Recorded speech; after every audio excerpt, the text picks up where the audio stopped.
falling forward or backwards. A few weeks ago, I got a phone call from the wife of one of my wife's coworkers, telling me that I should get tested for STD because her husband and my wife had slept together and her husband had apparently had multiple affairs. I had actually suspected something was going on and was to the point where I was going to confront my wife anyway, but I had wanted to be sure before I did. After getting the phone call, I immediately confronted my wife, who admitted that they had slept together one time just a few days before, that it wasn't planned, that it was a stupid mistake, and that she had no interest in any kind of relationship with him. I was of course furious, and honestly didn't know what to do. Half of me wanted to kick her out right then, and the other half remembered that we have 3 kids together, and that maybe it really was just a stupid mistake. My wife was apologetic and devastated, and spent the next few days being the most affectionate and accommodating she had been in years, telling me what a good husband I am and how much she appreciates me. She insisted again and again that she and the other guy were just friends and that it had been a stupid mistake in a moment of weakness. She even called my brother, told him what happened, and arranged for him to meet me after work so I'd have someone to talk to about everything. I was honestly still in denial, even though our relationship had had its issues. We'd even talked about divorce about a year ago but decided to try to work things out. I couldn't believe this had happened to me. My brother told me that I needed to find out more information.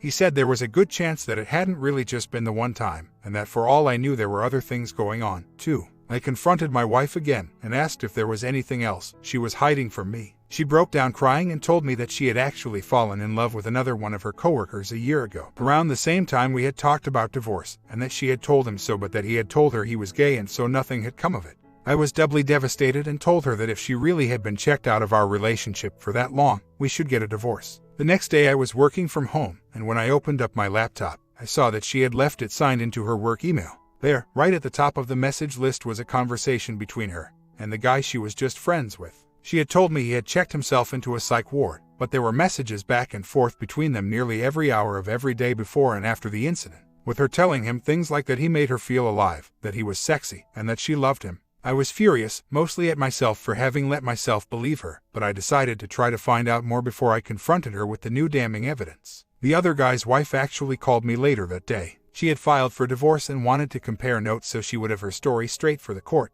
She had gotten access to his phone and to a series of text messages between the two of them leading up to and immediately after the incident. My wife had told me it wasn't planned, that she hadn't even known he was going to be there. It was at the office, late at night, but the text messages made it clear that they had prearranged to meet there at that time specifically. There was a lot of other damning evidence in the text messages. During the course of our conversation, I mentioned that I found out that my wife had already had an emotional affair with the other guy, the one who she told me was gay. That's when the not gay guy's wife told me that I had it all wrong. That my wife and the gay guy had both been at a work conference together in Portland all the way back in November and had basically slept together the entire time they were there, and that half the office knew about it. These were people we had had over for dinner. They had come to our kids' birthday parties, and not one of them thought they needed to mention the fact that my wife was having an affair. I went home and immediately confronted my wife, who admitted that they had slept together multiple times, but she insisted that he really was gay, and that nothing else had happened since then, and nothing ever could. It all seems like a pretty clear-cut case. Even as I'm typing this, I'm thinking, how could anybody not recommend divorce? But I guess the hardest part of all of this is that as hurt and as angry as I am, I still love my wife, and I love our family and the life we share together, and I know she does, too. She wants to try to work things out, and she has now ceased contact with the other men and is actively looking for another job so she won't work with either of them anymore. Is it even worth it to try to work things out, or is it already a lost cause? We've had issues on and off for a few years, but we have been working through them and I thought we were making progress. When we talked about divorce a year ago, it was right after she had gotten drunk and told the gay guy she thought she loved him. She was the one who brought it up, but then she agreed to work on things. I recently found out my wife has had 2 affairs in the last year. The final state of our marriage is still up in the air, but divorce is definitely a strong option. We have 3 kids together, ages 8, 7, and 4, so they're not really old enough to understand, but as petty as it sounds, if we do get a divorce, I want them to know it wasn't my fault. I know eventually they'll be old enough that they'll probably start asking real questions about it, and I don't want to lie to my kids for the rest of my life, but I also still want them to have a good relationship with their mother. I've also read that kids who know their parents have had affairs are more likely to have affairs themselves later on.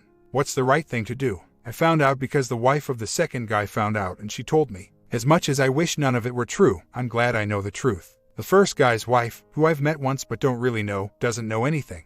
On the one hand, I want to tell her, because like I said, I'm glad someone told me. But on the other hand, I don't want to feel responsible if she kills herself or does something violent after she finds out, or if the other guy X himself after she finds out. And I understand that the consequences of someone else's affair aren't my fault, but it would still be based on my decision to say something. Either way, it's likely to ruin their family. They have 2 kids together, but if the family's a sham anyway, maybe it's for the best. I feel like I'm damned if I do and damned if I don't. I feel like if I don't tell my side of the family, I'll never really feel like they can understand where I'm coming from. But I also know that some of them are really immature and would probably rag on her in front of the kids, which I know isn't healthy for them. As far as her family, her mom knows because she was staying with us when it all went down, but I don't think she's ever planning on telling her sister or father. She's just planning on lying to them for the rest of her life. On the one hand, I don't see how you could ever have a meaningful relationship with your family if they don't know something that important. But on the other hand, in the end it won't really make a difference for me one way or another. I just feel like I was being vindictive if I told them. Last but not least, we have mostly separate friend groups now, but we have some older mutual friends we still keep in touch with. I know it sounds stupid, but every time a couple gets a divorce, I know the natural reaction for many people is to assume the man had an affair or something. I want people to know that's not the case, but again, is it really that I'm just being vindictive? Is there really a benefit to telling a lot of people? My comment: I'm really surprised that you still love her, because she sure as hell doesn't love you. She may love the fact that you are easygoing and will tolerate anything from her. She may love the fact that she has a source of organs such as a heart, a kidney, or whatever else she needs that you would give her if you're compatible. She may love the fact that she can walk all over you anytime she wants, that you'll just keep coming around like a kicked puppy. But love you? No, she loves herself. She loves making herself happy and having you as her wingman in life. A woman in love with her husband doesn't think about other men. Their mind is on their husband and spending time with him and building a life together. What you have is a serial cheater who is going to bang basically every guy she finds reasonably attractive that will give her the time of day. There will always be those guys, because she constantly puts the feelers out looking for them and baiting them up. But you're not going to listen. Tell your wife you want an open marriage so at least you might have the chance to bang other women and not feel guilty about it. Maybe you can do like her and find one that you might rather be with. Surely you realize that when she asked for a divorce a year ago, it was so she can be with her affair partner who didn't want her full-time, so she came home to plan B, you. She is actively shopping for another man to replace you. Do you realize this? She's a liar. She's not going to tell you this, but her actions sure as hell say it. I know you love her, but your love is going to bring you nothing but pain. You only have one life. Don't spend it getting your heart dissected by a cheating, trashy woman. Divorce her so she can be free to look for a man fair and square. And he was gay. Damn, dude. Really? There's no advice here that will work to fix this marriage when one spouse clearly has her mind on other men and not the marriage. Anything she says, it's a lie. Her whole life with you is a lie. Every day she spends with you is a lie. Let her go. I'm really sorry. Sometimes things don't turn out like we plan. OP responds. The days and weeks that followed the initial discovery were some of the most difficult in my life. I felt like I was living in a nightmare, and every day brought a new revelation that shattered my world further. It wasn't easy to face the truth, but I knew that I needed to dig deep and uncover the extent of my wife's deception. The affair with the first man, the one she claimed was gay, had been going on for much longer than she had let on. It wasn't just a one-time thing at a work conference in Portland. They had been sneaking around for months, sharing intimate moments and betraying our marriage vows. What hurt the most was that the entire office seemed to know about it, and nobody had thought to clue me in. The people we had invited into our home, celebrated with, and trusted were all complicit in my wife's deceit. The second affair, with her other coworker, was the one that had led to the fateful phone call that exposed everything. It was more than just a casual fling or a one-time mistake. They had been meeting up regularly, sending suggestive texts, and planning their rendezvous in secret. The messages I found on her work email painted a picture of a woman who was infatuated with this man, someone who had come to mean more to her than our marriage and the life we had built together. The more I uncovered, the more I realized that my wife had been living a double life for far too long. She had skillfully hidden her infidelities, and I had been none the wiser. When confronted with the evidence, she would break down in tears, begging for forgiveness and swearing that she wanted to make things right. But her words felt hollow, and I struggled to believe that she could truly change. As the days turned into weeks, I knew that I couldn't ignore the situation any longer. I needed to confront my wife, to lay out all the evidence I had gathered and demand an explanation for her betrayal. I knew that this confrontation would be painful, but I couldn't move forward without facing the truth head-on. So, one evening, after putting the kids to bed, I sat down with my wife in our living room and presented her with everything I had discovered. I watched as her face crumbled, tears streaming down her cheeks as she tried to explain herself. She confessed to her feelings for both men, admitting that she had been unhappy in our marriage and sought comfort and excitement elsewhere. As we talked, I realized that our marriage had been on shaky ground for a long time. We had both made mistakes and allowed our relationship to deteriorate, but it was my wife's infidelity that had pushed us to the breaking point. As much as I wanted to salvage what was left of our marriage, I couldn't shake the feeling that it might be a lost cause. It was a terrible decision, but after countless sleepless nights and endless conversations, I finally made up my mind.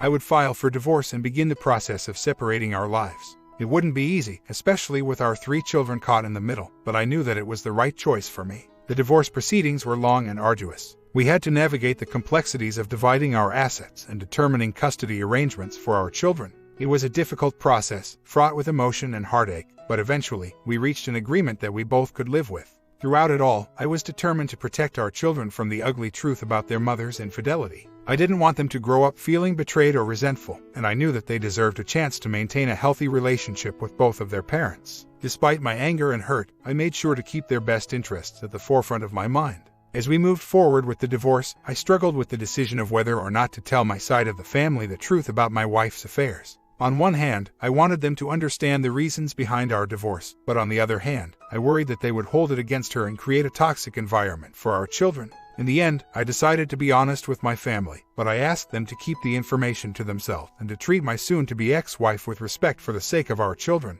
To my relief, they agreed, and though there were some tense moments, they managed to keep their promise. As for my wife's family, I left it up to her to decide what to reveal. She chose to keep the truth hidden from her father and sister, but her mother already knew. I couldn't control what she told her family, but I hoped that someday she would find the courage to face the truth and take responsibility for her actions. In the months following our divorce, we both worked to rebuild our lives and adjust to our new reality. Our children struggled with the changes at first, but over time, they began to adapt. They would spend time with both of us, and we made a point of keeping communication open and amicable for their sake. As for me, I tried to focus on healing and moving on. I knew that it would be a long journey, but I was determined to learn from my experiences and grow stronger as a result. I reconnected with old friends, took up new hobbies, and began to rediscover who I was outside of my marriage. Years have passed since the divorce, and I've come to realize that life is a series of lessons and challenges. The pain of my wife's betrayal and the subsequent divorce were some of the hardest moments of my life, but they also taught me valuable lessons about trust, forgiveness, and resilience. I've learned to let go of the anger and bitterness that once consumed me and to focus on the positives in my life.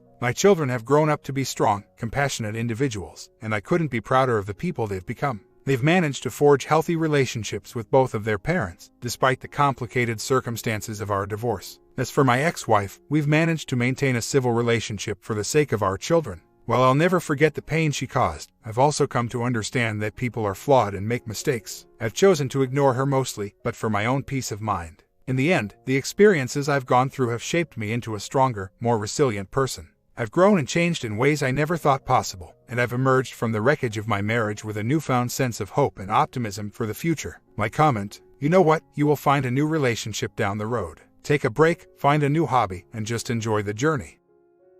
Story 2. Hello all. I am a 31-year-old male and my wife is 25. We have been married for a year and a half. Recently my wife has gone back to school. She met Joe, a 39-year-old single divorced guy at her community college. She claims he has 2 bachelor's degrees, claims he was a dual service branch guy, Army Ranger and then Navy. He has a houseboat at a yacht club. Wife meets and talks to him at school every Monday and Wednesday. Joe invited my wife on an overnight trip to Catalina Island with friends on his boat. I didn't like the idea and told my wife I was not comfortable in her going overnight by herself with a guy she hardly knew. She decided not to, but then the same day complained that she wishes she could have gone. I communicated with her that it would be cool if we both could go on a trip with Joe and his friends. My wife said that Joe told her he would invite us both if an opportunity presented itself. That invitation has not been made yet. What a surprise. In mid-September she went with him on an early morning hike and came home around noon. After an argument with me in late September, my wife left our house and drove to his house at 11:30 p.m. and stayed there until 2:30 a.m. After she came home, I asked her what they did together. She said they went swimming with clothes on and watched the show Archer with him. She said that she needed to be around someone who did not want to cause conflict with her. Our argument was nothing major that I could remember. The next day we had a fight about it. I was pissed that she left in the middle of the night to go visit this guy. I told her it made me nervous and unsafe that she did that. I also told her I was worried about her. She said she would not hang out with guys in the middle of the night from then on. October 18th, she went to his house at 8 a.m. to carpool to the zoo for a class project. Our home is closer to the zoo than his house, so she went out of her way to carpool with him. We have limited income at the moment with not a lot of extra gas money, so going further makes no sense. My wife left our house in clothes she claimed were pajamas the previous night and said she changed to normal clothes at his house before the zoo. She claims to have stayed at the zoo for hours observing animals. She told me she needed to film some of the animals, so she took our camcorder. She never filmed anything. After the zoo, she went back to his house to hang out and talk. He also bought her lunch. She has told me multiple times in the past that other guys buying her food makes it feel too much like a date and she would not be comfortable about it. She said that he just offered to buy her lunch and she went with it. She got home at 5:30 p.m. She claimed they just hung out at his house after the zoo. My warning bells went off like crazy. Later that day, I took a peek at my wife's phone and her text history with Joe. One line caught my eye. My wife texted him that she was watching a show about a bunch of women. He responded with, "You want something, girl?" I confronted my wife about this and she claims that it was just an autocorrect error. She meant to write she was watching a show on Netflix. This is a legit show which I watched with her. She said that she was surprised when Joe called her a horny girl since it was not like him. The next day she told me that she asked Joe about it and that Joe was just messing around with her. Today, October 24th, she went to his house at 8 a.m. and got home at 7 p.m. They went paddleboarding and hung out all day at the beach. When she got home and I asked her about details about what they did, she got very defensive and said I just wanted to start a fight. She told me that she even told Joe before she left his house that she didn't want to come home because I would start a fight. My warning radar has been going off about this guy since I heard my wife talking about him. At first, she would constantly talk about him and tell me about things he said and things she learned from him. This got very old after a while and didn't seem right to me. She seems to have him on her mind constantly. I asked her to stop talking about Joe to me so much. My wife agreed that she was overdoing it and would work on talking about him so much. They text back and forth until late at night every day and they are friends on Facebook. My wife claims that he is a very busy guy with a lot of friends, 2 jobs and a busy school schedule. Yet he seems to constantly have the time to meet with my wife and hang out with her the entire day. It seems very suspicious to me. She will not let me meet him or invite me to hang out with the both of them. She claims that I am too jealous and would cause a problem. She said that she will let me meet him when she feels I'm ready. She keeps on telling me that it's okay for her to have her friends that she keeps to herself. She does not have many friends in general. She has 2 girlfriends she has known for about a year and 1 other guy friend she talks to at school. I have no problem with my wife having friends. I'm also okay with her having guy friends. But her relationship with Joe is stressing me out and I have a bad feeling about it. She seems to be infatuated with this guy. My wife has never cheated on me in the past and she claims that she never will. When I expressed my concerns about Joe, she says that she knows how to set boundaries with her guy friends and that she would make sure they were in check when around her. I asked her how she would like it if I was constantly talking with and spending time with a single woman. My wife says that I am just being insecure and controlling. I know this guy wants to get with my wife. All the signs are there. I have tried to express to my wife many times that I wish she would spend less time with this guy and talk to him less. This has always led to a fight and my wife being defensive. It's even gotten to the point that my wife has a bed in the basement that she sleeps in when she claims that I am being too heavy, that I weigh her down and that I am always mad. This is not true and I am one of the most laid-back and positive guys I know. I have my own issues I need to work through and I do have a habit of shutting down and not communicating as much as my wife would like. But tons of people around me like me and I am very easy to get along with. When we have fights and arguments, my wife talks about separation and divorce very often. I don't say things like that or make threats toward her like she does toward me. I have suggested we go see a marriage counselor or have us talk with a third party there to moderate. But my wife has refused. We both attended a program called Life Skills together earlier in the year and it helped us get along. But now she is in an advanced version of that and I don't have the time and money to attend it with her. So, she uses it against me. Or am I being paranoid here? Or are all of these signs pointing to my wife emotionally or physically cheating? Am I being controlling? Our relationship and physical life have dwindled in the past few months. There has been a constant stream of arguments between us lately. I am the kind of guy that needs connection to be intimate and lately my wife has been very critical of me and not very relational. Whenever I try to express how I feel, she tends to run over my emotion and does not let me express myself without criticism.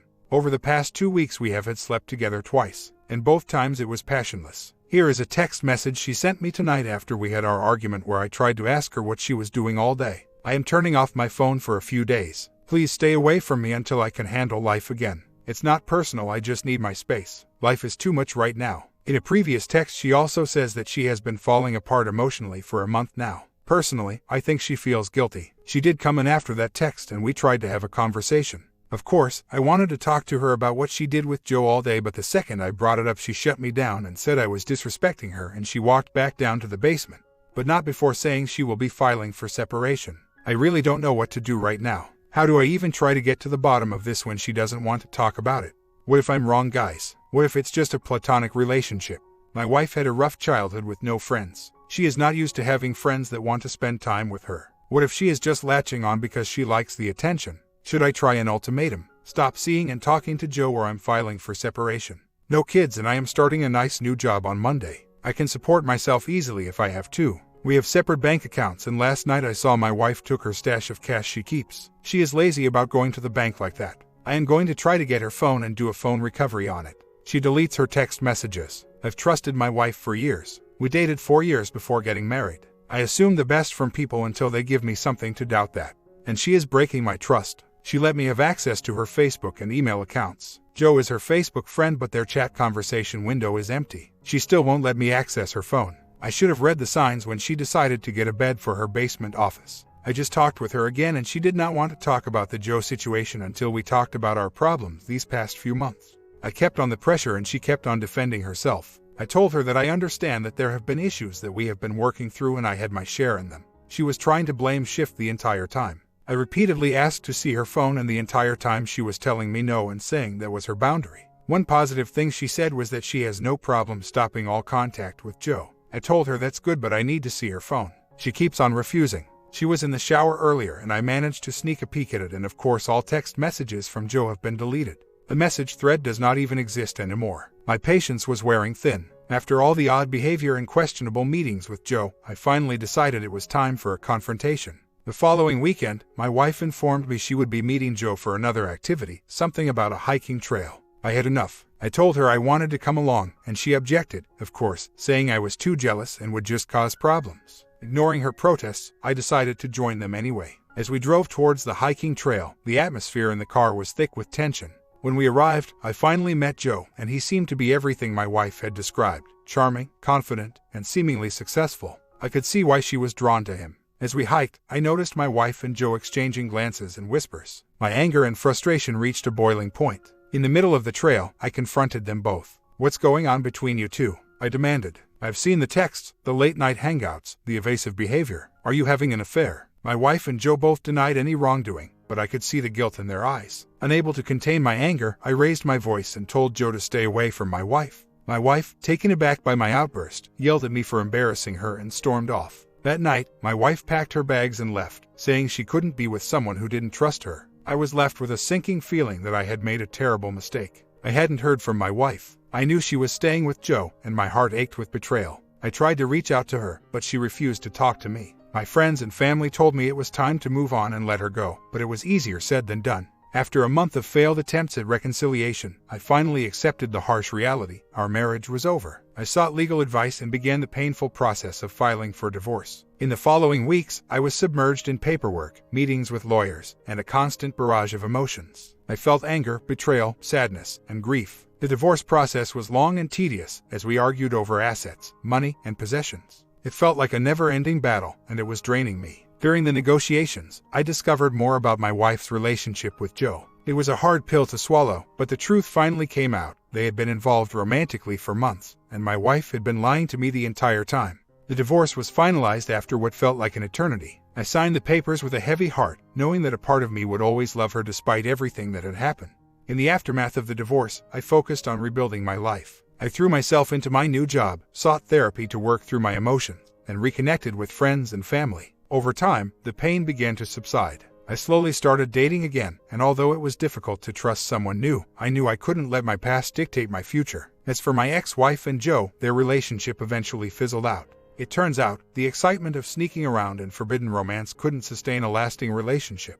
I heard through mutual friends that she regretted her decisions, but I knew there was no going back. In the end, the divorce was a painful but necessary process. It allowed me to learn about myself a bit more, learn from my mistakes, and move on to a better chapter in my life. My comment: before you commit to a new relationship, you need to reflect on yourself. Once you are able to do that, maybe you can take a chance into a better relationship.